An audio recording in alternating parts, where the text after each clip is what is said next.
मुझे लगता है कि मॉडर्न वर्ल्ड में इस प्रकार खुद हाथ में झाड़ू लेकर एक देश का प्रधानमंत्री या देश का प्रमुख, ऐसा दूसरा ही उदाहरण था। पहला उदाहरण 1960 के दशक में सिंगापुर के तब के जो राजनेता थे ली क्वेन यू, इन्होंने थर्ड वर्ल्ड से लेकर फर्स्ट वर्ल्ड तक सिंगापुर का प्रवास या प्रवास की शुरुआत हाथ में झाड़ू लेकर की थी। और जब उन्होंने कमान संभाली थी तो सिंगापुर एक थर्ड वर्ल्ड कंट्री थी, और आज सिंगापुर क्या है हम सबको पता है। मुझे लगता है कि वो एक क्षण 1960 के दशक का और 2014 का ये क्षण भारत का, इसमें कहीं ना कहीं सामने है।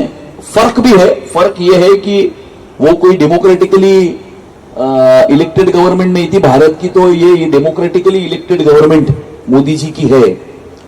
और पहले लाल किले पर से स्वच्छ भारत का नारा देकर पूरे देश की जनता को हमारा देश स्वच्छ रहना चाहिए, इसके लिए उन्होंने प्रेरित किया। प्रेरित करने के बाद हमारे एक भूतपूर्व प्रधानमंत्री जी ने एक ऐसा वक्तव्य किया था कि जब भी मैं 100 रुपए भेजता हूं तो 85 रुपए हवा में गायब हो जाते, नीचे पहुंचते पहुंचते 15 पैसे पहुंचते, या 100 में 15। राजीव गांधी जी ने यह बयान दिया था। और फाइनेंशियल इंक्लूजन कहीं ना कहीं लाने की आवश्यकता थी।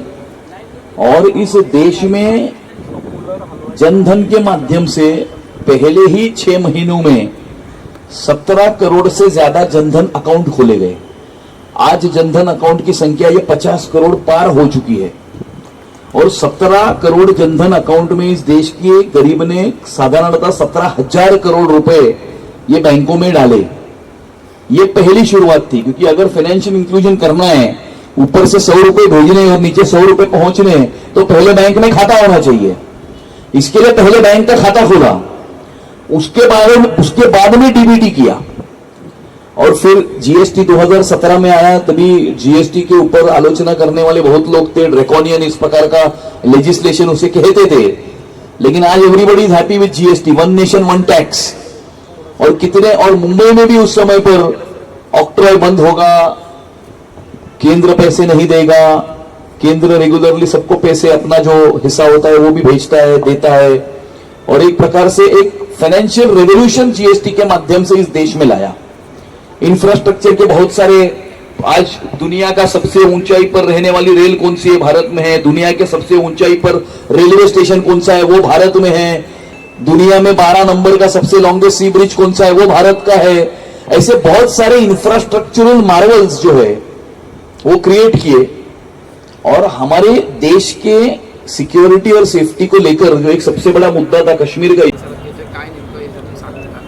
गेल्या 12 वर्षामध्ये मोदीजींच्या सरकारने या देशामध्ये ज्या प्रकारे उन्नती, प्रगती आणि विकास केलेला आहे, मोदीजींच्या सरकारला 12 वर्ष पूर्ण झालेली आहेत। त्याचबरोबर मुंबईच्या महानगरपालिकेमध्ये मुंबईकरांनी भाजपा महायुतीला आशीर्वाद दिल्यानंतर मुंबई महानगरपालिकेमध्ये भाजप महायुतीला 100 दिवस पूर्ण झालेले आहेत। याचाच एक भाग म्हणून या ठिकाणी आज प्रोफेशनल कॉन्क्लेव्हचं आयोजन केलेलं आहे। डॉक्टर, सीएस, प्रोफेशनल्स अशा विविध क्षेत्रातील या ठिकाणी नागरिकांना या ठिकाणी आमंत्रण केलेलं आहे। आणि मोदीजींच्या सरकारचे 12 वर्ष आणि मुंबई महानगरपालिकेमध्ये भारतीय जनता पार्टीचे 100 दिवस या संबंधामध्ये चर्चा करण्याकरता आजच्या कार्यक्रमाचं आयोजन करण्यात आलेलं आहे। सर, ज्या कॉक्रोच जनता पार्टीचा सोशल मीडिया ट्रेंड झाला, त्यांचं आज दिल्ली जे ते आंदोलन करण्यात आलेलं आहे, या सगळ्या आंदोलन कॉक्रोच जनता पार्टी ही एक मेम होतं, हे एक ऑनलाईन एक्सप्रेशन होतं एका पर्टिक्युलर कॉमेंटच्या संदर्भामध्ये। आणि त्यामुळे विरोधी पक्षानं याच्यावरती जो बवाल उभा केला, त्यांना असं वाटलं की हिंदीमध्ये म्हणतात की डुबते को तिनके का सहारा, आणि त्यामुळे त्यांना असं वाटलं की आम्ही जे आता ह्या ठिकाणी हम डूब रहे हैं, त्याला कुठेतरी कॉक्रोच जनता पार्टीचं समर्थन आम्हाला प्राप्त होईल। आणि त्यामुळे विरोधी पक्षांनी यामध्ये खूप मोठ्या प्रमाणावरती अशा प्रकारचं एक बवाल उभं केलं होतं। परंतु हे एक ऑनलाईन एक्सप्रेशनच्या पलीकडे दुसरं काही नाही, या सिद्ध झालेलं आहे। जंतर मंतर या ठिकाणी जे काही आज धरणा म्हणा, आंदोलन म्हणा, त्याकरता किती लोक आले होते, त्याकरता कोण आले होते, आणि त्यामुळे ऑनलाईन एक्सप्रेशनच्या पलीकडे या गोष्टीकडे जास्त लक्ष देण्याची आवश्यकता नाही। सर, भारताचे जीडीपी क्वार्टर 4 मध्ये 7.8 अशी एक्सपेक्टेड केली जात आहे, काय म्हणणं तुमचं? नाही, गेल्या 12 वर्षामध्ये मोदीजींच्या सरकारने ज्या प्रकारे रिफॉर्म्स या देशामध्ये केलेले आहेत, त्यामुळेच भारताची अर्थव्यवस्था जगातली 4थी सर्वात मोठी अर्थव्यवस्था झालेली आहे. येणाऱ्या 2-3 वर्षात भारताची अर्थव्यवस्था जगातली 3री सर्वात मोठी अर्थव्यवस्था होणार आहे. 2029 साली भारत $5 ट्रिलियन इकॉनॉमी होणार आहे. आणि त्यामुळे मोदीजींच्या सरकारने राबवलेले विविध प्रकारचे प्रकल्प असतील, रिफॉर्म्स असतील, त्यामुळे भारताची अर्थव्यवस्था ही कमीत कमी आता वैश्विक जे काही संकट जगासमोर आलेलं आहे त्याचे कमीत कमी चटके भारताच्या अर्थव्यवस्थेला मोदीजींच्या सरकारच्या मॅनेजमेंटमुळे या ठिकाणी आपल्याला हे दिसतच आहे समोर. आणि इव्हन तुम्ही कोविडमध्ये बघाल की जगामध्ये सर्वात पहिली अर्थव्यवस्था कोविडच्या बाहेर येणारी ही भारताची अर्थव्यवस्था होती. आणि कोविडच्या या झटक्यानंतर सुद्धा भारताची अर्थव्यवस्था जगातली 4थी सर्वात मोठी अर्थव्यवस्था म्हणून बाहेर आलेली आहे. आणि त्यामुळे मोदीजींच्या सरकारचं व्हिजन, मोदीजींच्या सरकारचं एक्झिक्युशन, फायनान्शियल मॅनेजमेंट, रिफॉर्म्स या सगळ्याच्या आधारावरती भारत देश येणाऱ्या काळामध्ये विकसित राष्ट्र होण्याच्या दिशेने कूच करत आहे. सर, जेव्हा आपण 7.8 GDP एक्सपेक्टेड ग्रोथबद्दल बोलत आहेत तर तेव्हा लीडर ऑफ अपोजिशन राहुल गांधीचं असं म्हणणं आहे की देशामध्ये आर्थिक बवंडर येऊ शकते. नाही, राहुल गांधींना इकॉनॉमीचा ई आणि फायनान्सचा एफ काही कळतो असं मला वाटत नाही. ते अंदमानच्या समुद्रामध्ये डुंबण्यामध्ये मशगूल आहेत. त्यामुळे अंदमानच्या समुद्रामध्ये त्यांनी डुंबत राहावं. या देशाची जनता पंतप्रधान नरेंद्र मोदीजींच्या पाठीशी खंबीरपणे उभी आहे. सर, मुंबईत पाण्याचा प्रश्न आहे. रविवारी टँकर असोसिएशनवाले रविवारी मध्यरात्रीपासून संपावर जाण्याची शक्यता वर्तवली जाते. तर मुंबईत फक्त 40 दिवस पुरेल एवढाच पाणीसाठा उरलेला आहे, अद्याप पाऊस आलेला नाही.